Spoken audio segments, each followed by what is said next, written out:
Fill it up. I drink your milkshake. You are listening to the Billionaire Podcast Network.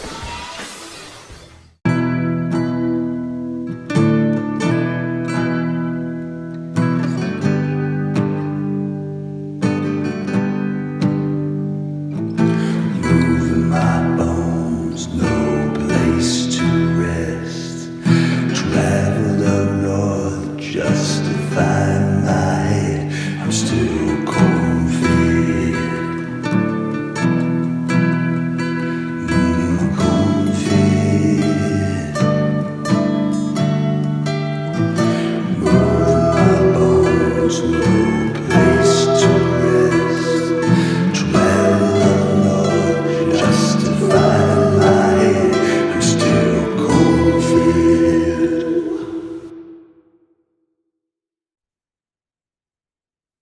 And go. Here we go. Welcome. This is Lost in the Maze number 6. Lost in the Maze is this is the solo show only on the Billionaire Podcast Network. Ka-ching, bing, bing, bing, bing, bing. Fill her up. I'm like, I love that I have a podcast network. I just I guess I'm doing like a manifestation thing where I just keep saying that I have a podcast network, and it's all coming to me. There was a one of the Patreon subscribers, patreon.com/cornfed with Dalton Pruitt. We got a $5 tier, $10, $15, and then $25 gets you the Fraternal Order of Corn-Fed decal, which if you subscribe to that tier after 3 months of being subscribed, you get the decal sent to you.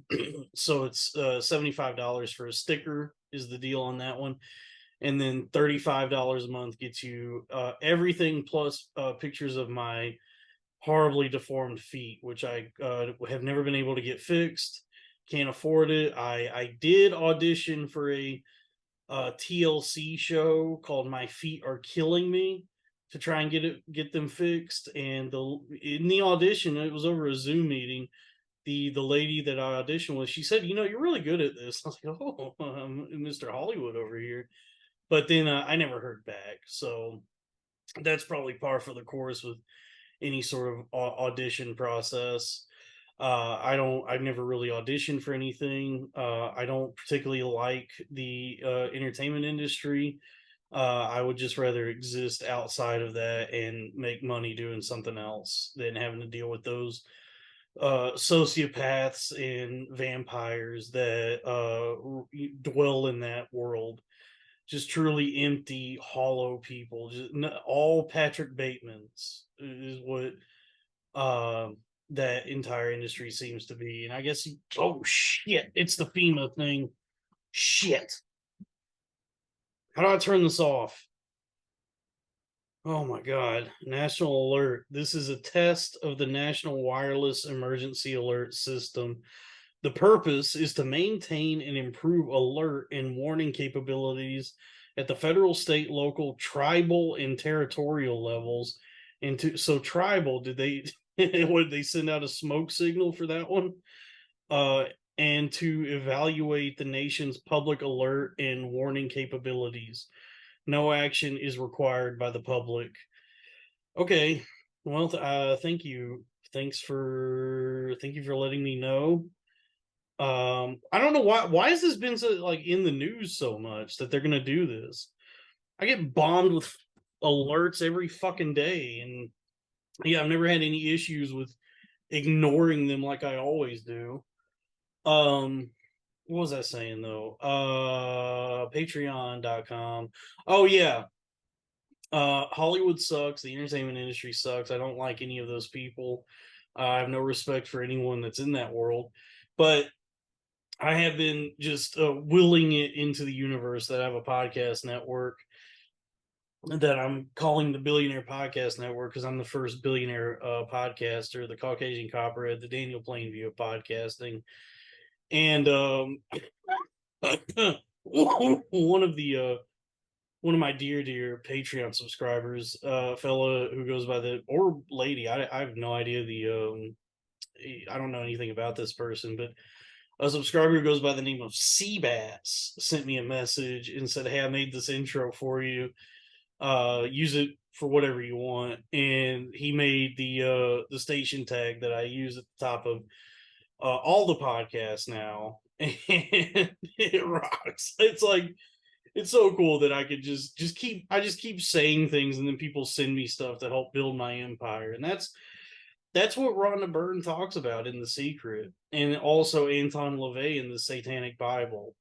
If you've never read either of those books, they're very similar. They both preach about like manifesting your own reality and harnessing the energies in the universe to manipulate reality towards your goals and desires.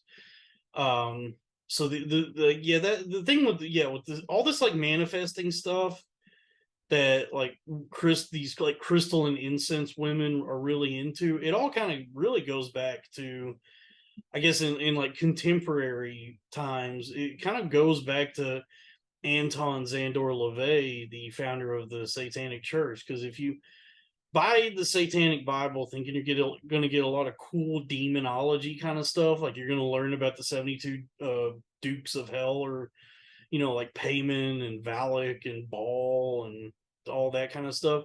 Yeah, that's not in there. They don't even believe in Satan, really. It's more like just the idea of like whatever Satan represents, like the breakaway from hierarchy and power structures, and like living for yourself and manifesting your own reality, prioritizing me and using the energies of the universe to create the life I want for myself. So it's like all the stuff that you see, like primarily white women getting into with crystals and incense, and uh, you know, getting dream catchers and own tattoos, and going out into growing their armpit hair out, going out into the woods and communing with nature. That really just goes back to this weird bald guy who started the Church of Satan, that also doesn't really worship Satan, but is more of like a just a church of the self. Just like believe the message in the Satanic Bible is like, can really be boiled down to believe in yourself. You gotta believe in yourself. You can't expect any higher power or other people to come through for you. You gotta believe in yourself and do what you got to do to get to succeed and secure the bag. And there's like 9 tenets to the. Let's go through the 9 tenets of the Church of Satan. The primal ancestral tenets of the Church of Satan. Because I remember enjoying the opening 9 statements. Let's see. Indulgence, not abstinence. Nothing is to be gained by denying oneself pleasure. Religious calls for abstinence, blah blah blah. Vital existence, not spiritual. Is this no, this isn't no, he actually had like his own 10 commandments or whatever.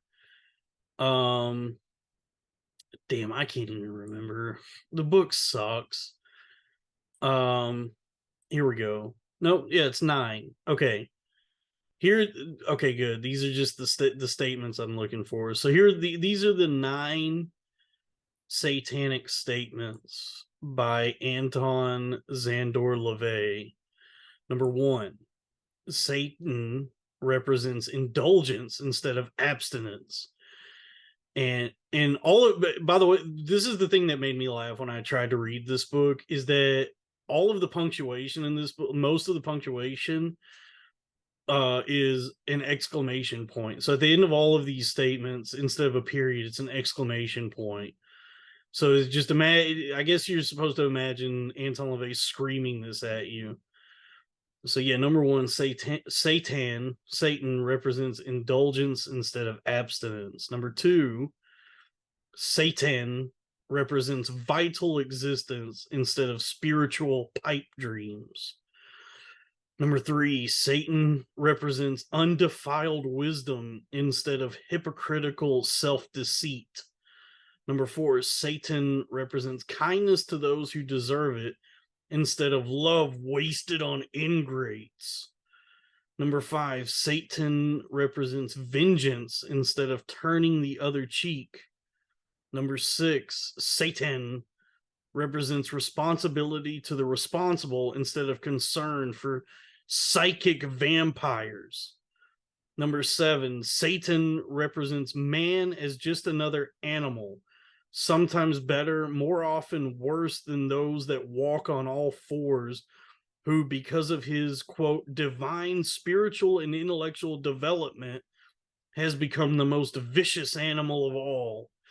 Number 8, Satan represents all of the so-called sins, as they all lead to physical, mental, or emotional gratification. And number 9, Satan has been the best friend the church has ever had, as he has kept it in business all these years. Ooh, something to think about there with that one.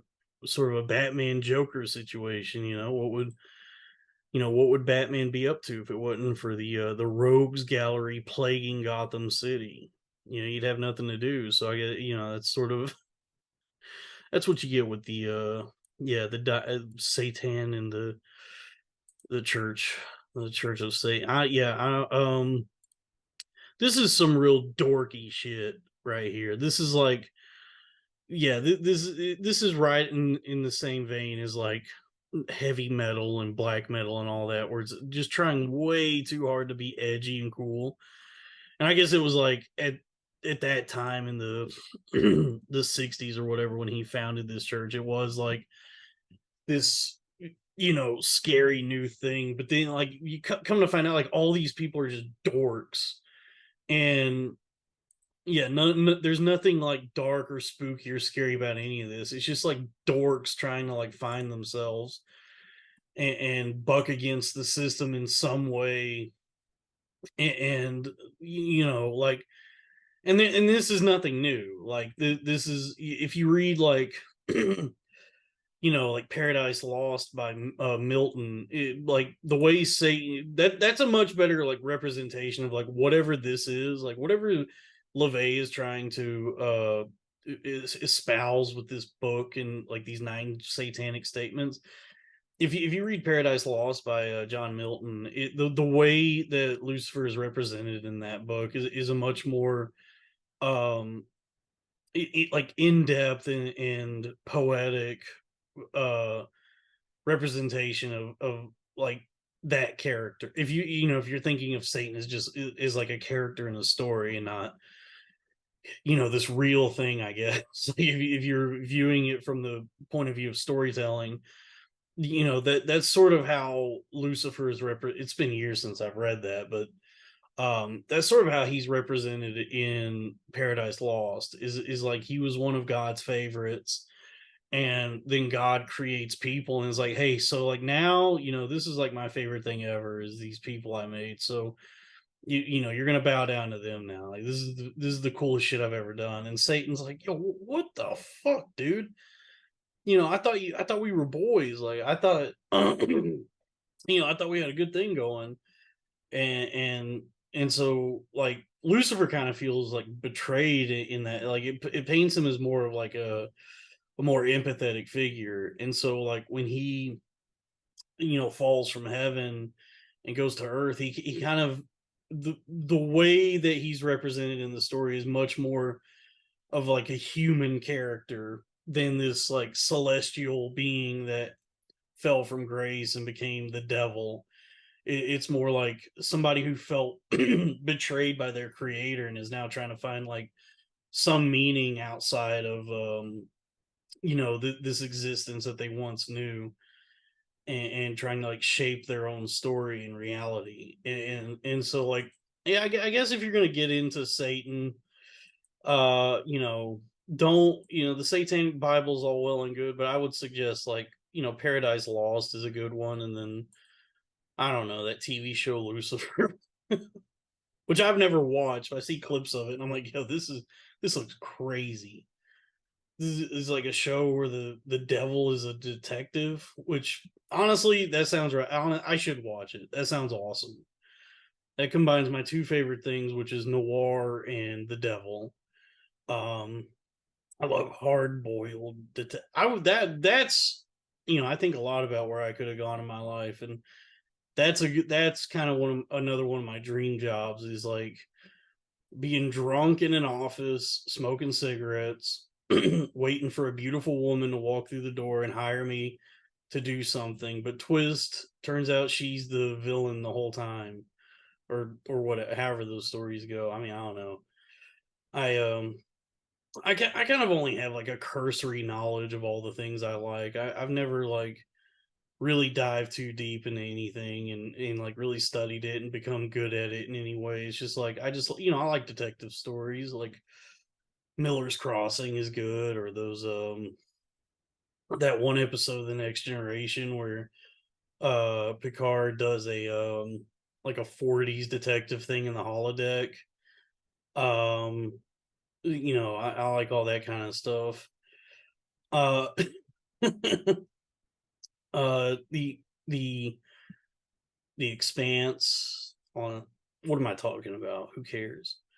I like the idea of anybody who sort of exists outside the parameters of like what's acceptable, and that always seemed to be like private investigators always kind of seem to be that like they live these like ramshackle miserable lives where they're just either like just beat down and drunk and struggling to pay the bills, and but then somebody walks through the door who needs something found, and so now this guy can utilize his skills and his specialties to start tugging on this thread, and then he uncovers a deeper mystery and a much bigger conspiracy that all leads back to it's the person that hired him who's the real bad guy for whatever reason.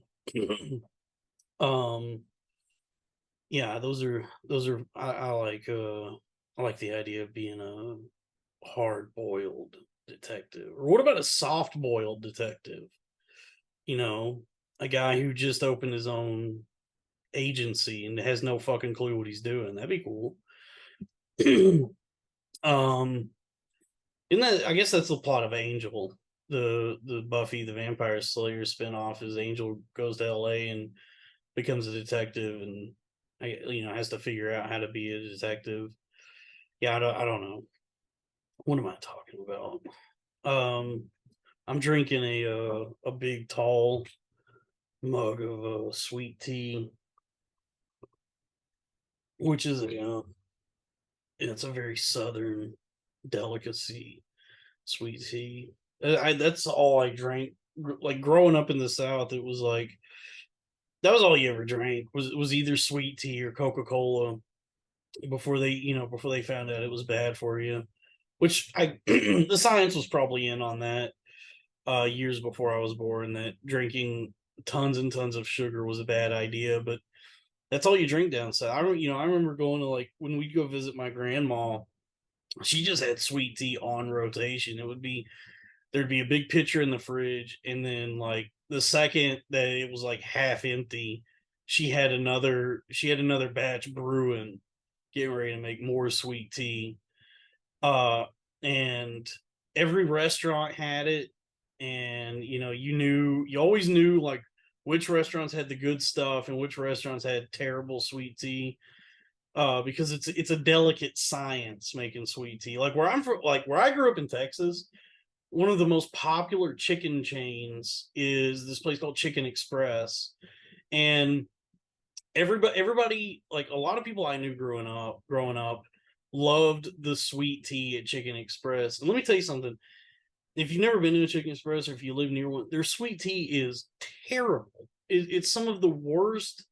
It, for the sole reason that they use way too much sugar to make it.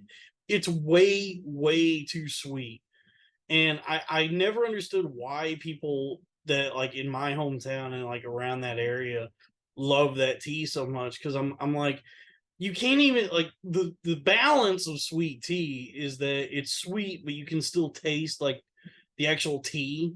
So it's like there's this dance happening between the sugar and the tea leaves. It, a tea tango happening in your mouth. But if you over sweeten it, I mean, you might as well just be drinking like a Hawaiian punch or something. Like you're just drinking like brown sugar water, because it completely nullifies the tea flavor, and it's just a full frontal assault on your taste buds, and it's ruining your pancreas. And so anytime I went to Chicken Express, I always had to make sure I had to tell them, hey, look, I want a sweet tea, but you got to go half and half.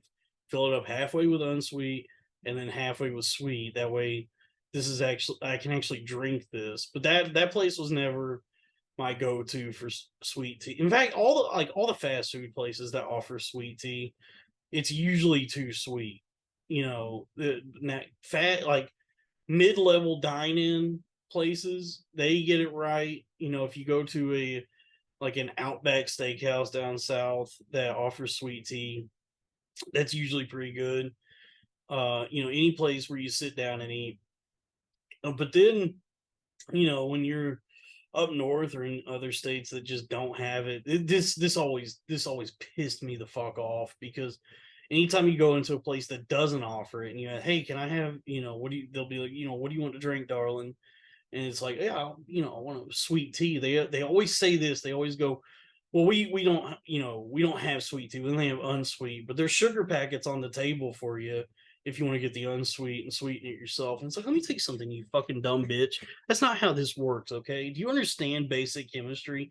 That if you bring me an ice cold glass of sweet tea or unsweet tea, that I can't just pour sugar into it and stir it up and that works, okay? All the sugar, like, it's just going to mix up all the sugar for a minute, and then it's all going to sink to the bottom. So I'm going to have a glass of unsweet tea followed by this chaser of sugar granules sliding down my gullet. And that's not enjoyable at all. That's not like, you can't, it doesn't work that way. The only way that you can effectively make sweet tea is when you get the water nice and hot and you steep the tea bag, pull the bag out, dump a cup of sugar in there, stir that up so it like melts into the tea. So now you have like this concentrated pot of tea and water and sugar. And then you pour that into the pitcher, put the bag back in, so that way you take it over to the sink, fill the pitcher up, so that way the bag is still kind of steeping and you get it dispersed throughout the whole thing. I don't know what the science is on it. I don't know if this like actually if putting the bag back in does anything or ruins it or what, but that's how I always did it. Was get everything hot, steep the tea, pull the bag out, melt in the sugar, dump the concentrate into a pitcher, put the bag back in, take that to the sink, run some water over that, so that way it fills up, with tea and kind of still steeps. Let that sit for about a minute, pull the bag back out, get you a whisk, stir that bad boy up, and now you have sweet tea. The sugar is dissolved in there, and you have a nice pitcher of sweet tea. But if you just bring me a glass of unsweet tea over ice at a restaurant, I'm not like, I'm not going to be able to just like open some sugar packets and dump it in there and make that work. It doesn't work like that. Okay. That's science for you. Talk to Bill Nye, talk to Neil deGrasse Tyson about this. Ask his black ass if you could order a glass of unsweet tea at a restaurant and turn that into sweet tea. He'll tell you the same thing I'm telling you now. Not a chance. Not a goddamn chance of that. But that's, this is what I'm drinking on right now. I love it. It's very refreshing. And that's, yeah, hey, look, that's not to say that I don't enjoy unsweet tea.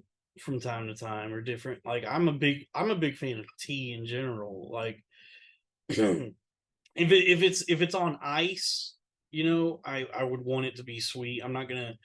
I don't particularly enjoy iced unsweet tea, but when it comes to hot teas, I would prefer that to not be sweet. You know what I mean? Like if I'm going to like a tea house, like some sort of Chinese or Japanese tea house, I don't want that sweet. I want to taste like the actual tea, because that's like, that's highfalutin stuff right there. I remember I used to go. That was like one of my favorite things to do, was just like find different tea places and try like what they had to offer.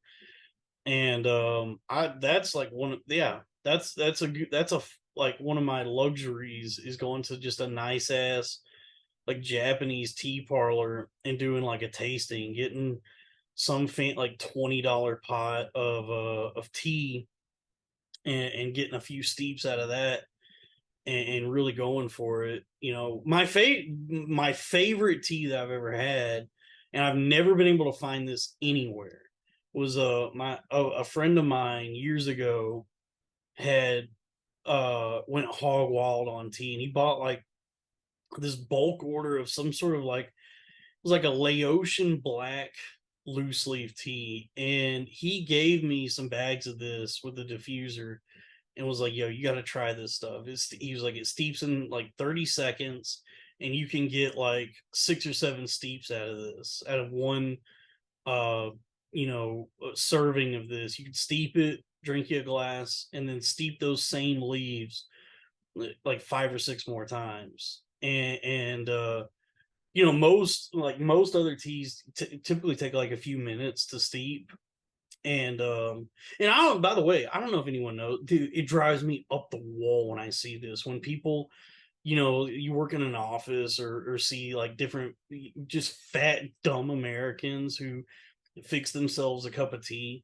They'll like boil. They'll get the water hot and then pour it over the tea bag in like a coffee cup or whatever, and then put the lid on top, but leave the tea bag in there, and just walk around with that and drink that. And that's not steeping tea. Like, actually steeping tea is like understanding and following the instructions for the particular leaf you're using. Like most, like if you get like an Earl Grey or an Irish breakfast, English or whatever, it's usually going to tell you to steep it for like 2 to 3 minutes, which means you get you some hot water, and pour it over the bag, and then steep that for 2 or 3 minutes. And once it's after that, after like those 3 minutes, once you steeped it, like get rid of the bag, take it out of the cup, and get rid of it. Because if you just leave the bag in there, like a lot of people do, where they pour it in this cup and then put a lid on it, walk around with the little tag hanging out of the cup, that's not, your tea is not steeped at that point. You've overcooked it, and now your tea has been stewed, and you're drinking like dog water. Like that. You're drinking like dirty sock water. Like it's awful. And I guess like people don't know about this stuff, so that's how they've just become accustomed to drinking different kinds of hot teas, and so they don't know any better. But like the first time you actually like properly make a cup of tea, and taste what it's supposed to taste like, it's like, oh, I've been drinking, like hogwash this entire time. Like I've been doing a disservice to myself, because I just thought all tea tasted like, hot mud. But it was somehow uh fancier, better, for like for whatever reason people switch from coffee to tea. But they don't understand what they're doing, so they just oversteep it and end up stewing the tea, and they don't even realize like what they're drinking sucks, but they think that that's what tea tastes like. And so I think that's probably why like a lot of people say they don't like hot tea, is because they think that you're just supposed to leave the fucking bag in there, and they're drinking like stewed, just overdone, cooked, this just overcooked tea that sucks. But if you do it right, you have a very nice, like relaxing, refreshing beverage. And depending on the kind of tea you have, there's still caffeine in a lot of them, so it gives you a nice little perk. And so my friend had given me this Laotian black tea that you could put in your diffuser, and it steeped in 30 seconds. It was crazy. Like you would draw, like you would pour the water over it, and you could see immediately just like all the tea just steeping into this. And yeah, in 30 seconds, you were good to go. So you pull the diffuser out, and it was the most delicious, just like best tea I've ever had. And yeah, and with the same leaves, you could get 5 or 6 steeps out of those same leaves. So you can reuse them and get like a good 5 or 6 cups of tea out of that. Um and so I drank all of it, and I've like tried for years to find this stuff again, and I've never been able to find it. But it was, yeah, it's like a loose leaf Laotian black tea that my friend who has passed away now, unfortunately, rest in peace. He had gifted to me, and that'll always be a fond memory of mine, is being at a comedy club and just having my friend just coming up to me and being like, "Hey man, do you want some tea?" I'm like, "What?" And then, and then he just hands me bags of loose leaf tea in a diffuser. Damn, I miss him. He was a cool dude. I don't want to like say his name or anything on here because I don't, his friends and loved ones, I don't know how much they would appreciate me like mentioning him or talking about him too much. But he was a cool dude. He was a good ass cook. We go to these parties, and he would get the sous vide going, make some chicken for everybody. He had a garden. He was into bird watching. Um, yeah, he was a cool guy. He loved Baja Blast. Yeah.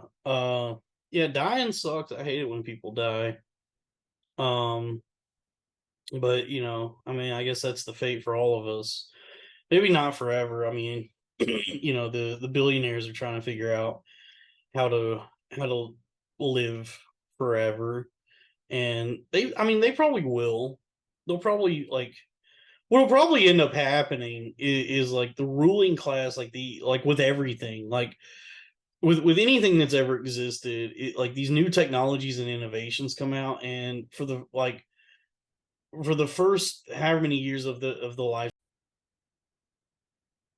Okay, well, the power went out while I was in a good flow state. I really the cylinders, the piston, all I was firing. See, I can't even do. I was firing on all cylinders. Is the expression? Everything was well oiled and good and going smoothly, and then the damn power went out here in the box car where I live. I finally got. I don't have to go to the Days Inn anymore. I finally figured out how to get Wi-Fi in the box car.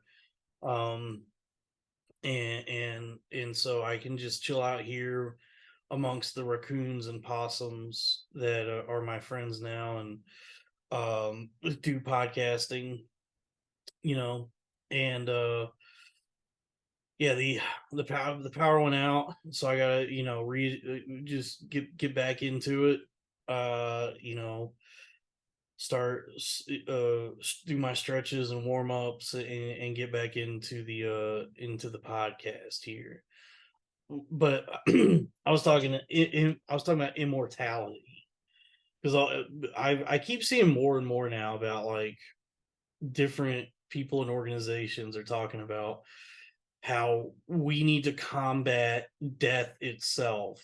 Like that's the final frontier of medicine and innovation, is like curing death itself. And so like, right, the only people interested in doing that are those who have like a quality of life where that would be enjoyable.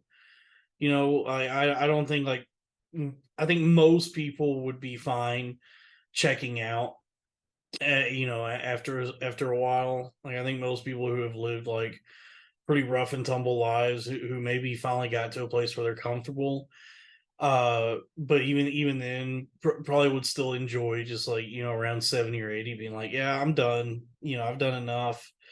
Even if you haven't done anything, it's still just like, yeah, you know what, it's time to go.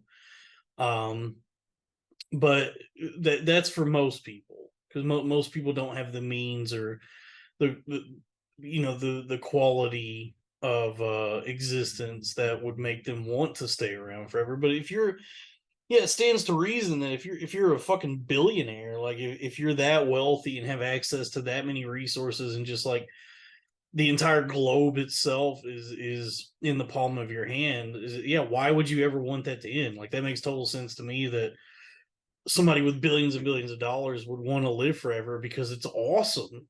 At that point, it's like, yo, this rocks. I definitely, yeah, I don't want this to end. Whereas the rest of us are like, yeah, I'm totally okay with this being over at some point. you know. Um, and so what'll probably happen is, like, at some point, uh, they'll figure out a way to, like, extend, like, to increase longevity, where, like, you'll start seeing people live, like, getting to 100 will be no problem. That won't be like a big spectacle anymore. And then you'll see people live longer and longer. And then they'll probably figure out immortality at some point. They'll probably, like, figure out a way to, like, essentially live indefinitely until you decide that you're ready to go. And that'll only be available to the elite and the ruling class for a long time. And then, like, with any sort of, like, technological or medicinal innovation or anything like that, it'll eventually slowly start to become more and more available to other people. And then eventually, like, with anything, it'll then be forced on everybody. Where, like, with when smartphones came out, like, I remember being a kid, and, like, what was it, the iPhone came out in '07, and it was a big deal. Like, if you saw someone at school that had an iPhone, it was like, oh, okay, well, all right, Mr. Moneybags, like, I guess your parents have money. Like, that was such a huge deal if someone had a smartphone. If you knew anyone that had one, it was just like watching another person use an iPhone was like, I don't even know, like, what am I even looking at? Like, I guess this is the future now. It was the spectacle. And then, like, over time, it's, that technology became more accessible to, like, more and more people.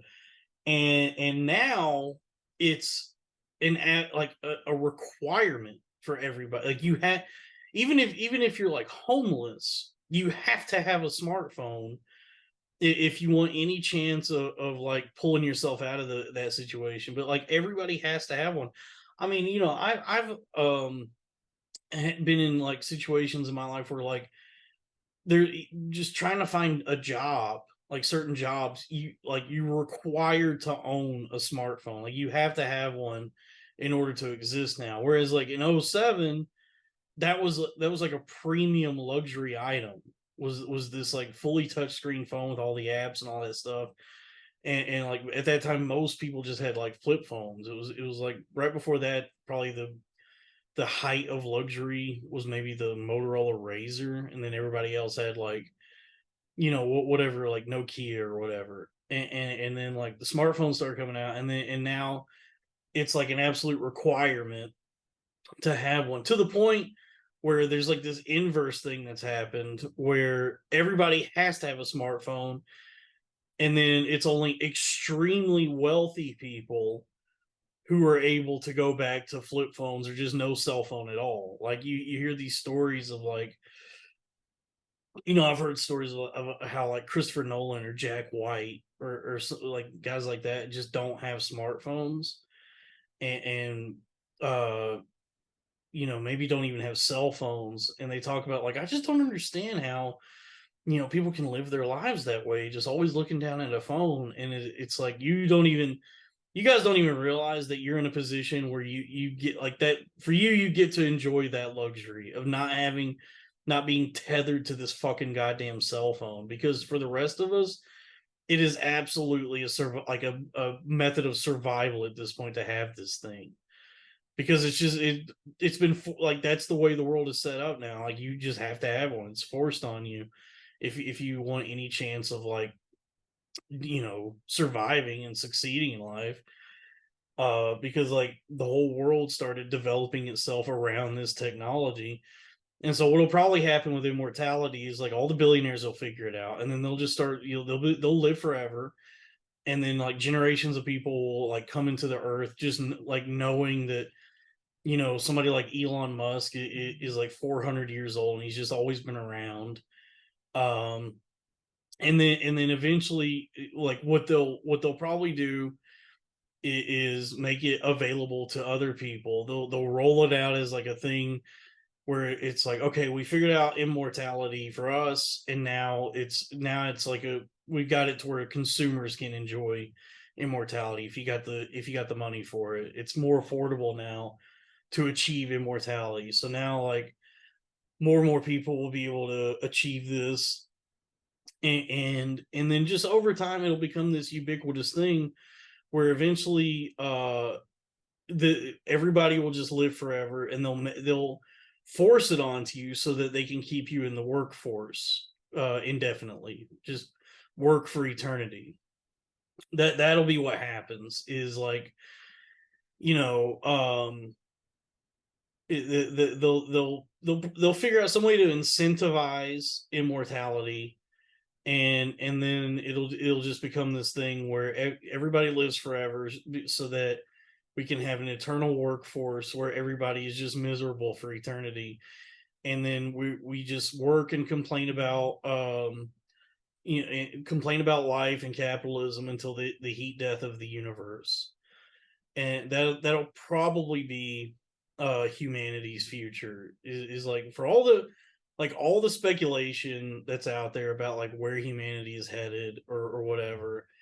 Where it's probably headed on a long enough timeline is they'll figure out a way to keep us shackled to this mortal coil indefinitely so that we can continue to do labor and create benefits for the ruling class, and that'll go until the universe itself ceases to exist.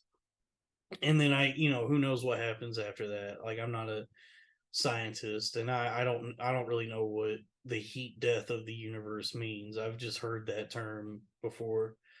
But yeah, but that'll probably be what happens. They'll probably just like they'll figure out some way to just chain us to this bullshit forever, and then we'll just keep having the same arguments and petty squabbles for all eternity, while and then like the guys like Jeff Bezos and Bill Gates and Elon Musk will essentially become like gods, and then the final challenge will be like, okay, so how do we combat the end of time itself, and then maybe they survive the actual extinction of the universe and then live on into the creation of the next universe, which is, if you've read like Marvel comic books, is actually what Galactus is. So then all the billionaires become different Galactuses and become they start eating planets in the next universe. So yeah, that'll probably be what happens is Elon Musk becomes a Galactus. Um and hopefully we're all gone by then. We don't survive the extinction of this universe. Um but the future is looking nice. It's looking real. I'm glad that we with all the marvels that humanity is capable of achieving, we figured out a way for U2 to perform the most expensive concert of all time at the Sphere in Las Vegas. This is like what, like $3 billion sphere they built so that U2 could do a show inside of it. And they'll probably have. I'm like, honestly, that would be sick to go see a band I like in the Sphere. I've never really liked U2. I just that kind of whatever they do has never appealed to me. But I get that some people like them. Um, I just don't like I don't care for the Irish, if I'm being honest. I don't like Irish people. I find them to be disgusting potato peelers, dirty, soot covered potato farmers. No, no, the Irish are cool. I like that guy, Brendan Gleeson. That guy's cool. And I had liaisons with an Irish gal a while back, and she was really nice. I miss her. But she, she's back over there now. Um, and who, I'll probably never actually get to like date or fall in love ever again in my life. Not that I was ever in love with anyone to begin with. I've never felt that with anybody. But then again, nobody ever wanted to date me really, you know. Like I would try, like I was always like nervous, but like I would try asking people like girls out and stuff and it just never went well.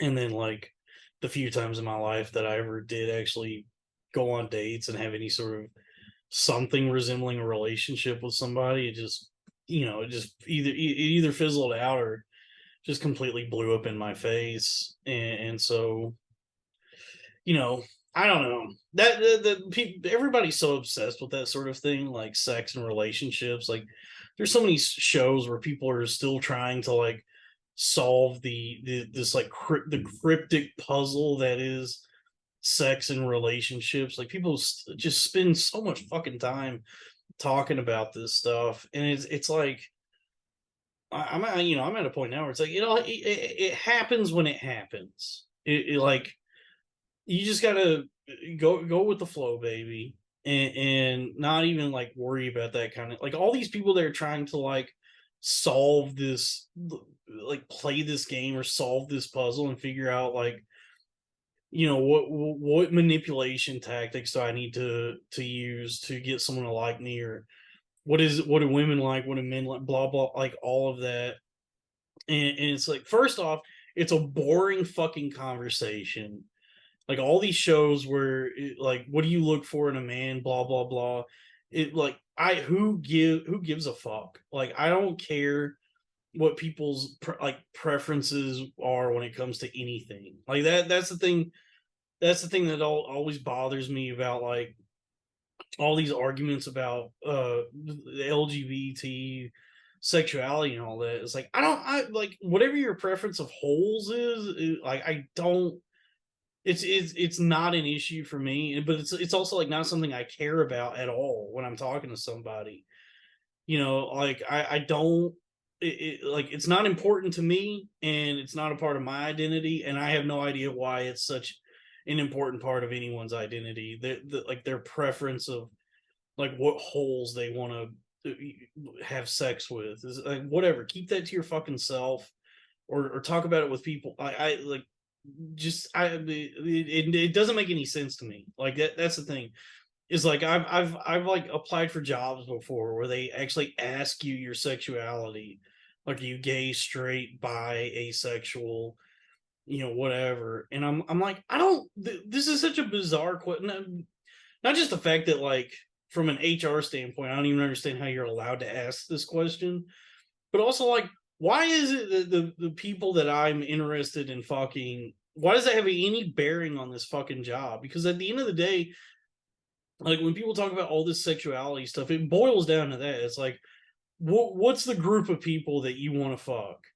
And like when you get down to that point, when you like really strip it down and get to that, like understand that that's what it is. It's completely uninteresting and not shouldn't really be a part of anyone's identity. Like the people that you want to fuck, like that's the thing that gets me about like all of this, like the like pride parades and stuff like it's like, yeah, it's good to I get celebrate whatever, but it is, you understand that like at the end of the day, it's like you're broadcasting to everybody like this is who I like having sex with, and that I'm proud of the fact that I like having sex with this type of person, this particular group. And to me, I'm always like, it's none of my fucking business. Like I don't know why this is being broadcast to me. Like, cool, I guess. Like, whatever. Uh, I guess I don't know. Everybody wants to have some. Well, power went out again, so I gotta get the juices flowing again. I was talking about some what was I talking? I was talking about some gay shit. Um, yeah. Who am I to speak on all that? I'm not gay or bi, or I'm not part of some marginalized group. I mean, I'm an incel. If that's if you were to think of that as minority, then yes. But I don't know what I'm talking about with all that. I just find like all the just the endless conversations people have about sex and relationships to be like pretty boring, and it's a lot of people like it's all coming from a place of people who are incapable of like um handling their own alone time. Like, just everyone feels like they have to be with someone or be in a relationship or constantly be fucking other people, and they just have they have no way to like reconcile with themselves and just be like alone with themselves. um and that's the cure for the loneliness epidemic, is just like figure out a way to just enjoy the time you spend with yourself, and fuck everyone else, because it's like at the end of the day, it's like you don't need anyone.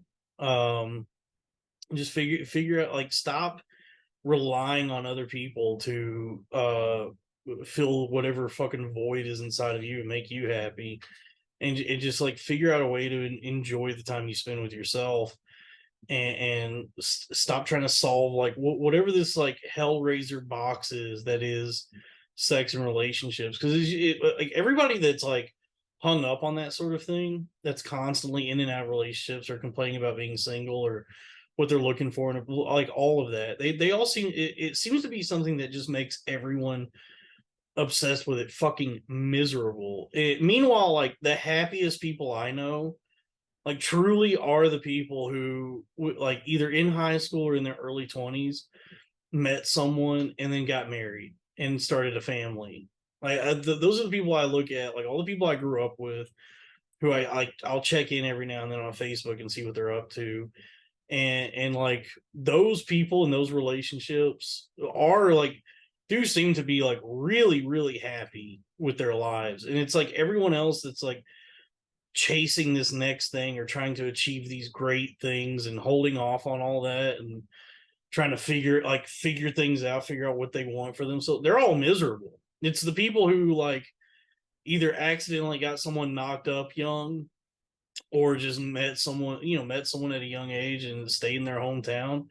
Like I mean, those people do seem like they're doing pretty well. It's like all the guys that it's like myself and all the people I know who thought they were going to chase greatness and try and live these big fun lives. They're all fucking miserable, and can't seem to figure out like, yeah, I wonder why like all of my like interpersonal relationships are just falling apart. Like, why do I seem to not be able to connect with anyone or maintain any sort of like intimacy with anybody? And it's like, well, it's probably because you're a complete and total fucking narcissist. You're self-involved, and you're like you're chasing like all the grand pleasures of life. Like, you're trying to just like do these huge big fucking larger than life things, and like succeed, and you have like this I don't know, like it's just like running in the circles that I've run with. Everybody seems like completely fucking miserable, and the happiest people I know are like working for a construction company and are married and drive a Kia. So, maybe that's the secret to happiness, is just get like a big corn-fed wife and have a family, and go to work every day, and drive like a mid-sized sedan. Um, you know, that's the thing with like everyone who's like career minded, or has this like idea of what they want for themselves, and are like focused on chasing this like one particular goal. That's like, you do kind of have to be a complete and total sociopath to achieve that sort of thing. is like it's the people who just find a job and work that job and try and just maintain, like, get to a comfortable level in life. Those are the people who just, the people who just kind of go with the flow are the ones who seem like they're, kind of content with it. Who knows? I mean, maybe everybody's miserable. I've just been thinking about all this lately because it's like, what do I want out of life? And it's like, at this point, it's like I just want to feel okay. I'm like, god damn, dude. And I definitely like, it's so funny how like I was, I guess maybe still am, like, doing comedy all those years. And like the thing a lot of comics talk about is like, more important than anything is you want the respect of your peers. And I'm like, why? Why do I give a fuck what these people think? And I'm kind of in like a really free place right now because, like, well, I'll never have that. Like that'll just that like, moving forward, that'll never happen. Like, there will never be anyone at any level of comedy or entertainment or podcast, like any of that I think will ever actually like respect me or what I do, which is actually pretty great because then I can just do whatever I want. Like that was the thing with the last podcast I was doing, the Loud Boys, was like, I think each one of us on that show, me, Robbie, Joe, I think we had like different value systems and goals and stuff we were like wanted and trying to do. And I like, I just have never cared too much about like being perceived as cool or garnering the respect of anybody in that world. I just was always like, I just want to like do my own thing and have fun doing what I do and maybe make some money doing it.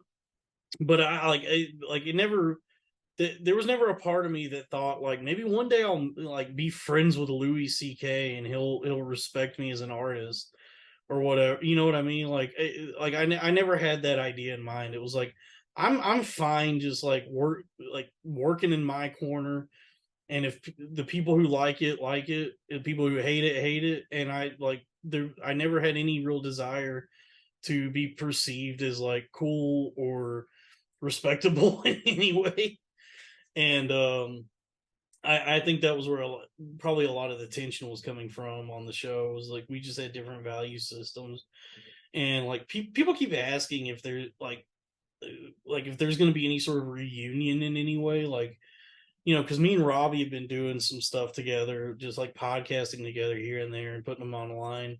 And people keep saying like, are you guys like, is Joe ever gonna get into the mix? All three of you ever gonna get back together and do something? And it's like, if anybody who watched that show, like, could you not like see the like absolute animosity that Joe and I had toward each other? Like the tension that existed between the two of us specifically. It was like, it's like that Seinfeld thing, the episode of Seinfeld about like needing a buffer, where it was like Robbie was like the buffer between me and Joe. It was like I could hang out with Robbie, I could hang out with Robbie and Joe, but if it was just me and Joe in a room together, there was no fucking way, dude. Um, it didn't start out like that. It just like kind of evolved into that situation because like I he I don't know, he gets off on being like a trickster and scheme, like whatever this like weird post ironic thing he's always doing where it's like I can't tell what's a character and what's not, and he'll just say like a lot of mean things, and then like if you say anything about it, he'll just be like, well, I'm just goofing, I'm just doing a bit. And it's like, well, I mean, like, if this is all you ever do is act like this, then I don't know what's real or not, and I don't know why you're acting this way, and I don't know like why you continue to like insult me and cut me down and take jabs at me like every chance you get. um because like at a certain point it starts to feel personal. It's like, you know what I mean? Like if somebody's like constantly ripping on you, it's like, okay, are we like breaking balls, or do you just like genuinely not like who I am? It's like we don't have to have this relationship anymore. Like we could part ways. Um and somebody told me he like shouted me out on Real Ass Podcast and said like people should come and, I guess like support my show. Which I guess thanks, but it was pretty evident for a while there that like I don't think he really liked me while we were still doing the podcast, at least there at the end. Um, but things change maybe. I don't know, but my philosophy is if you're good at much like just like the Joker, if you're good at something, never do it for free. So yeah, we'll do a reunion when mine and Robbie's Patreon hits $10,000 a month each, and that's when the reunion will happen for a Loud Boys reunion. As far as Joe's Patreon goes, I don't care what number that one's at, but as long as me and Robbie make some money, make some good money. So once our Patreons hit $10,000 each, we will do a Loud Boys reunion, and we'll bring that magic back. Because I know the people have been wanting it. I don't know. I don't. It was weird that show ever took off. It was fun. Like there was some chemistry there. There was some lightning in the bottle, but unfortunately, I went crazy. The wing nut that held the show together, which was me,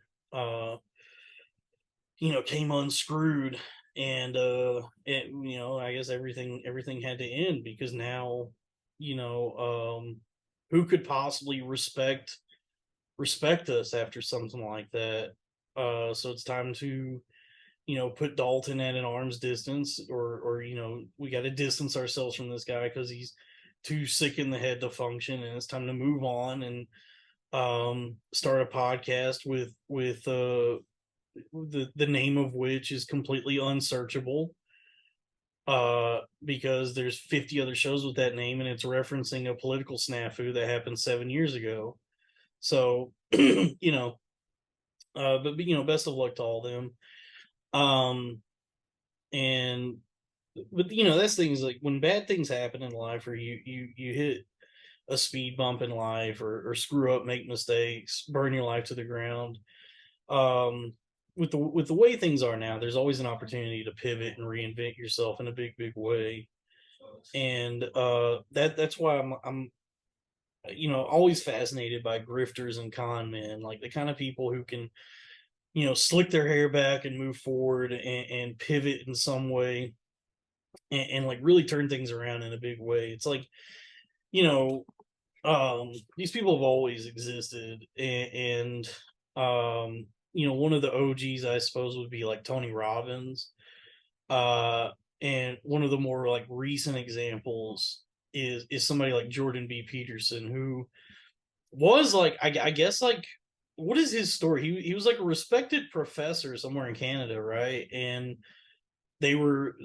something trans happened, like a trans thing happened where they wanted him to use pronouns or something, and he was like, I bloody well not. And so he got fired, and then like a phoenix from the ashes began to soar based on like that. Like he took, like, this thing happened, he gets fired from his job, and so he creates this narrative that he is like on the front line of the at the time, the burgeoning culture war that was starting to happen, and is able to like reinvent himself as this like thought leader, because he got fired from his college professor job because he didn't want to like capitulate to whatever they were asking, something about pronouns, like whatever they were asking. He gets fired, and so now his entire existence moving forward is being this sort of like contrarian thought leader who wants people to like return to like traditional values, or I don't even understand like what point he's trying to make anymore. I think he's probably like too lost in his own bullshit, and like I see him on Twitter, and I'm like, I have no clue what this guy's going on about at this point. But he took that moment in time where like he could have lost everything, and then was able to, he pivoted, and then he began the grift, talking about cleaning up your room, and men need to be men and girls need to be girls, and then again, he gets addicted. He's addicted to Klonopin, goes into a coma. Boom, pivot again. Gets out of the coma, and now he gets to talk about how scary and bad big pharma is, and how you're supposed to eat a diet of just nothing but meat and not do pills all the time. Um, so that that's the thing, is like all these guys, like it's like Joan Didion said, we tell ourselves stories so that we may live. And so everybody, I don't know, like I don't know if everybody thinks this way, because I don't think we all know what's going on in each other's brains. I just found out some people don't even have an internal monologue. Some people can't visualize things in their brains. We have no fucking clue what's going on up there. But I feel like a lot of people probably perceive their life as they go on. As you continue to live, you are perceiving your life as sort of a narrative. Like you're always like creating this narrative in your mind, like what's my story.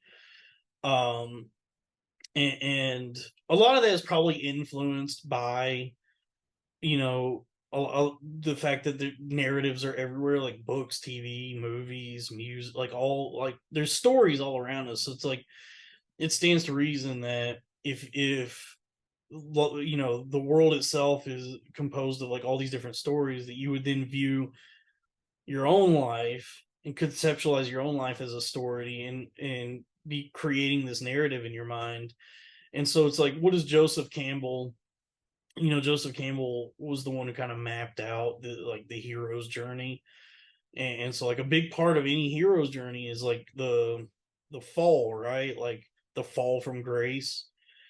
And so if you're viewing yourself as the hero of your own story, and you have this fall from grace, or this moment where it looks like things could really end for you in some way, you got to like reach in and find some way to keep going forward and come out, slay the dragon or whatever.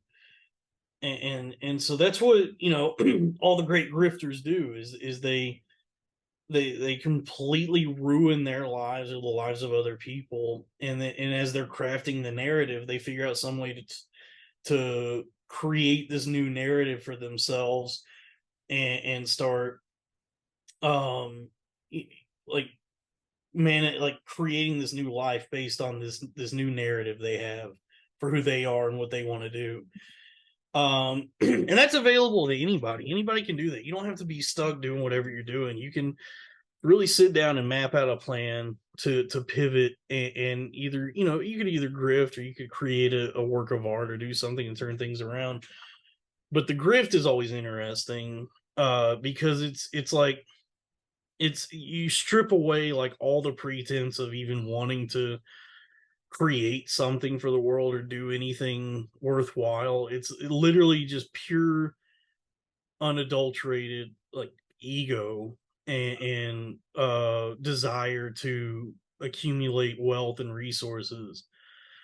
um and so like there's a new con man on the scene that I'm this is like one of the most fascinating things I've seen in a while, which is this guy who's blowing up on TikTok right now. His name is John Romano, and he has like 250,000 followers, and everybody's talking. A lot of people are talking about him, and he is, by his own admission, and the admission of the court, he's a school shooter.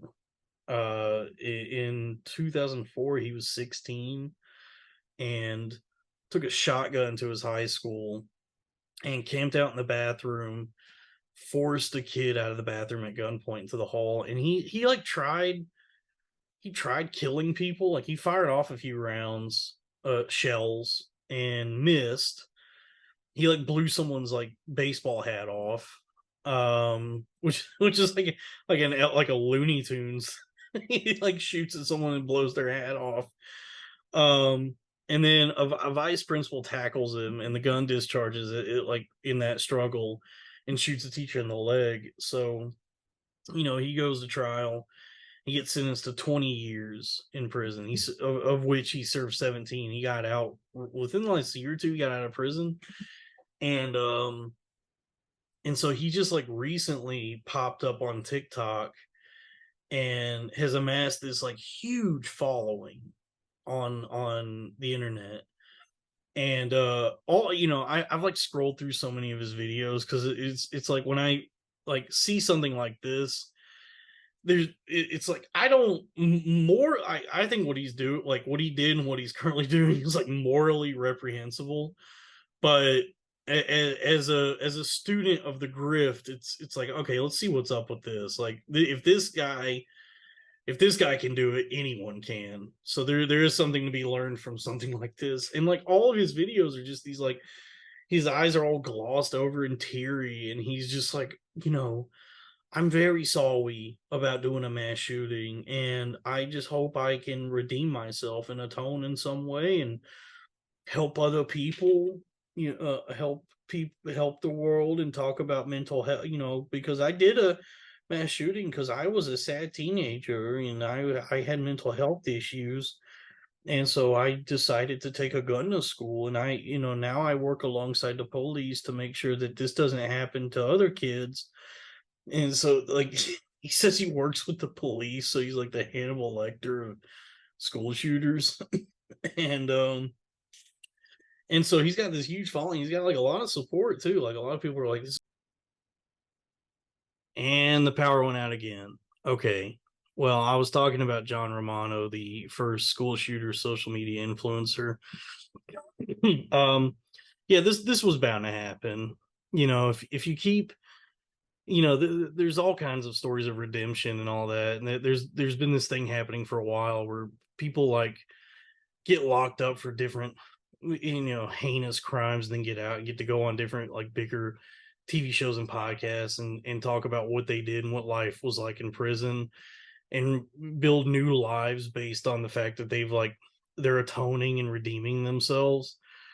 Which has always been like a just like a weird thing that's like, so you committed an act of violence, or like whatever landed you in prison. You spent all this time locked up, and you get out, and then you get to have this career as like a media figure, just talking about prison and like crime, and becoming like a guy who prevents crime. Where it's like, that's not to say that like ex-convicts don't deserve some sort of second chance, but it's like, do ex-convicts, do felons deserve to have like these big careers as like entertainers and media figures? Like, I don't know. Like Danny Trejo was a bank robber and got locked up, and now he's like a celebrated actor. So I mean, that's like one example of a guy who turned it around and now does a lot of good for the world.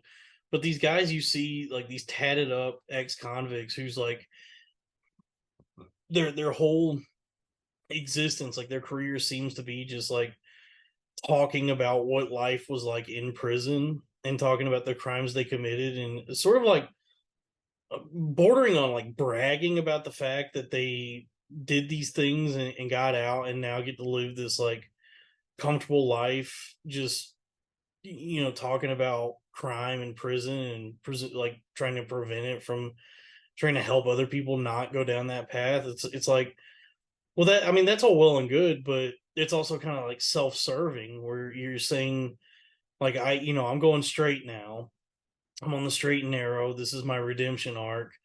And that, that's fine, but it's is like, why is part of your redemption arc becoming like a beloved media figure? Why do you get to do that, and like most of the world just kind of like toils in quiet desperation? And I think, that probably comes from a place, like the ability to do that probably does come from just getting beat down to where you have so much humanity stripped from you that you just don't have any like scruples about becoming that kind of person. The kind of guy who's now going to capitalize on his bad behavior, who's going to go around and talk about like, oh, I used to gang bang, and then I went to prison and got in all these prison fights, and now I'm out, and now I get to have like a big successful media career because I'm a reformed convict.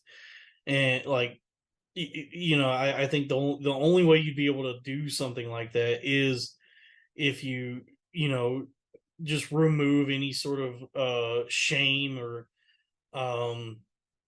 sense from the equation. Just the sense to be like, maybe it's like not good for humanity for me to have this lavish life after prison, uh based on the fact that I went to prison. You know what I mean? Like the it's so complicated. It's like tough to think about because it's like, yeah, it's always an interesting story for sure, but it's like if someone does like commit a violent crime and get locked up and then gets to have this second chance, and then part of that is becoming like successful social media influencer or celebrity or whatever. It's like, well, is that like not in some way being rewarded for like bad behavior? Like it's always like struck me as odd that that can happen. And there's exceptions to that. I mean, there are people who like legitimately, I think, still maintain some like a lot of humanity and are able to turn it around and seem like genuinely good people who are not just like banking on the fact that they were in prison as being like their story or whatever. Like Robert A. Jr. is a good example where like he had like every opportunity in the world to be a good guy and succeed, and then his life fell apart because of drugs and crime, and he actually got locked up. And then he gets out and he's just like, I'm just gonna like be a good ass actor now, and that's what he does. And all the like prison stuff, that life is like completely behind him at this point. But these guys who just like endlessly talk about their time locked up and the things they did, and are making these careers based around the fact that they committed a crime and did all this, that's always struck me as very odd. And then, that's the grift, I suppose, and that's what this guy John Romano is doing. He actually did a school shooting and is now like has a pretty substantial following on social media, which I don't know how TikTok works, but I would imagine that if you have 250,000 followers on that app, that translates to some amount of money. And if you're like working with the police and getting hired to do these speaking engagements and doing all this other stuff, like he is essentially like building a career around the fact that he did a school shooting. And the best part of all this is like recently, like within the last year or two, he was volunteering at a homeless shelter and got green roomed by a homeless guy. Like some black homeless guy came at him with a sword, and or I think it was multiple swords. I think he came at him dual wielding swords, and like nearly cut his hands off. So he got green roomed, and then had to have his hands like reattached. So now his hands don't work right, and now he's this is like a brilliant part of the grift on this guy's part, is now a big part of his presence online is saying that the guy who attacked him should have been tried for some sort of hate crime, and he's saying that like he has some video where he's like, is it possible to be racist against a white person? I think so, because the guy who attacked me with swords called me a white devil when he did it. And so the guy who attacked him got 25 years in prison, which, I mean, he was a homeless guy, so that solves the homeless problem, to be honest with you. That kind of does like fix that issue for that guy, and um he'll probably die in prison. So it's like, for him, it's not a ideal situation for most people, but it is, three hots and a cot, as they say. Um but yeah, the school shooter guy is like just and I've watched his videos, and he's definitely full of shit. I don't think there's anything genuine about this guy. I don't think he's acting altruistically at all. This is a total con job. He's reinventing himself as like whatever this thing is he's doing about like trying to prevent school shootings from happening again. Like, because he understands the mind of a school shooter, so now he gets to be the foremost expert on how to prevent these things from happening. and he talks all about like second chance and redemption and mental health, and he's got like tons and tons of people who support him, who are like, you go, you're on your healing journey and all that. And then there's tons and tons of people who hate him who are posting all their own videos about how much this guy sucks and how it's traumatizing and triggering for the people that were at that school, and then people who were also like victims of school shoot, like all this.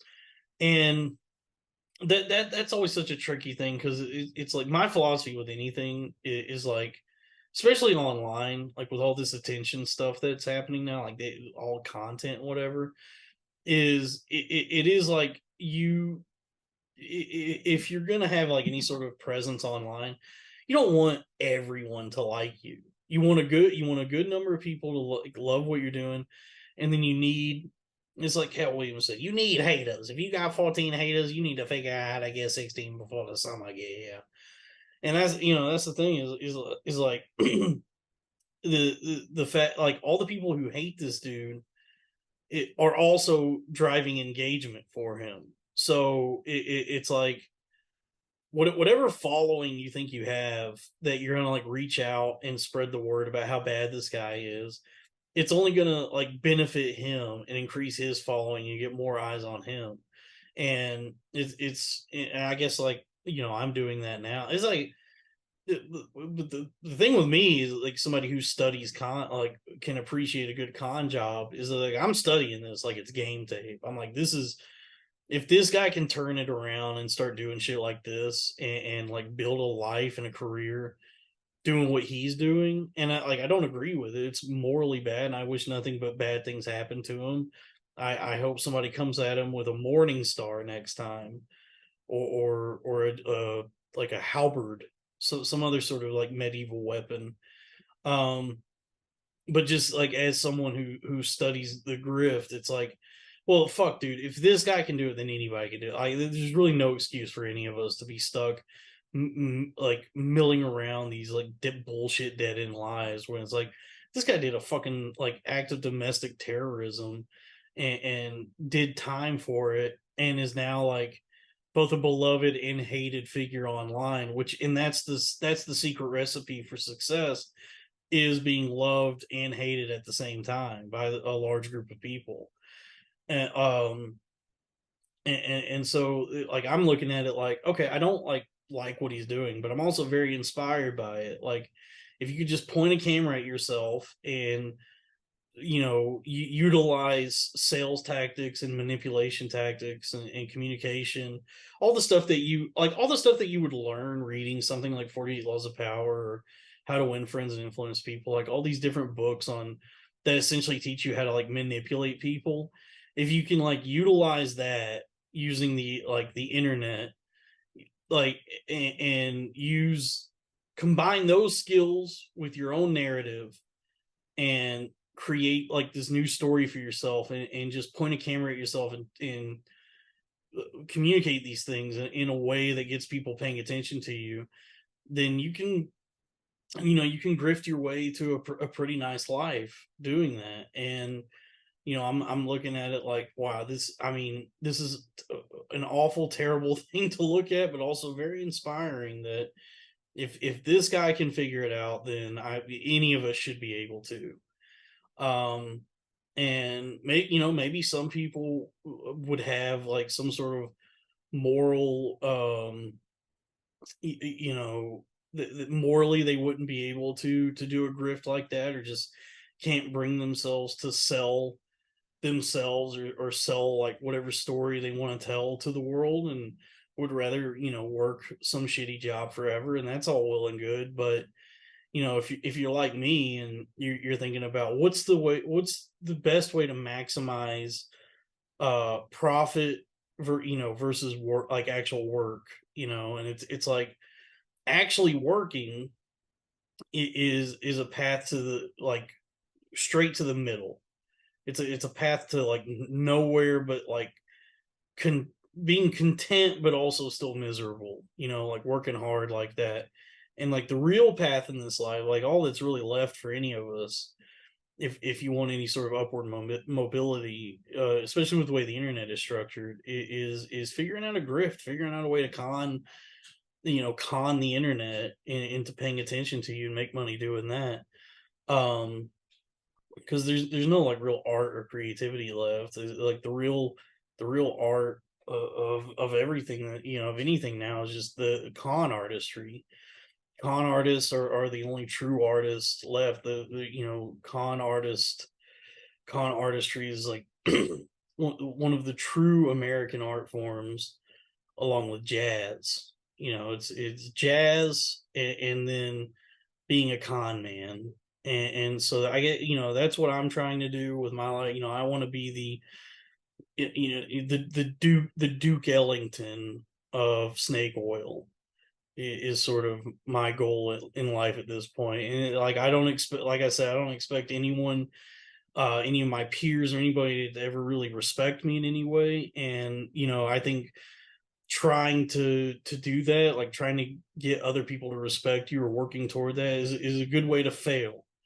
Like, always trying to always be presentable and be seen as the cool guy and be like the respectable, aloof type of person, is a great way to just like crash and burn. I think if you go balls to the wall and do the most ridiculous, horrible, terrible grift imaginable, then that's how you succeed. And that's what John Romano is doing. And that's, I draw a lot of inspiration from that. And like I said, I hope, I don't like agree with what he's doing necessarily, and I wish nothing but ill will towards the guy. I think he's probably doing more harm than good. And I hope somebody comes at him with a blunderbuss and blows a hole in his chest. No, I'm just, hey, look, threats of violence like that, you can't talk like that. We're just goofing around here. But that's probably it for this week. Thank you, and thank you.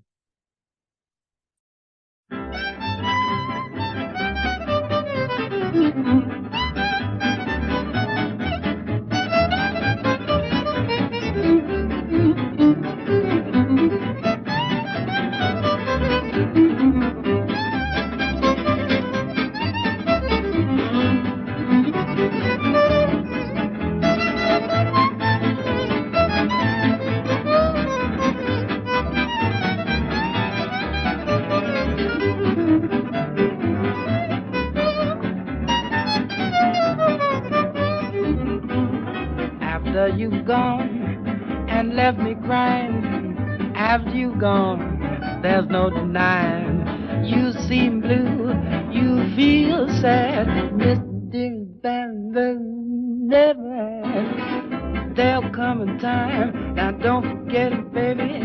There'll come a time when you regret it.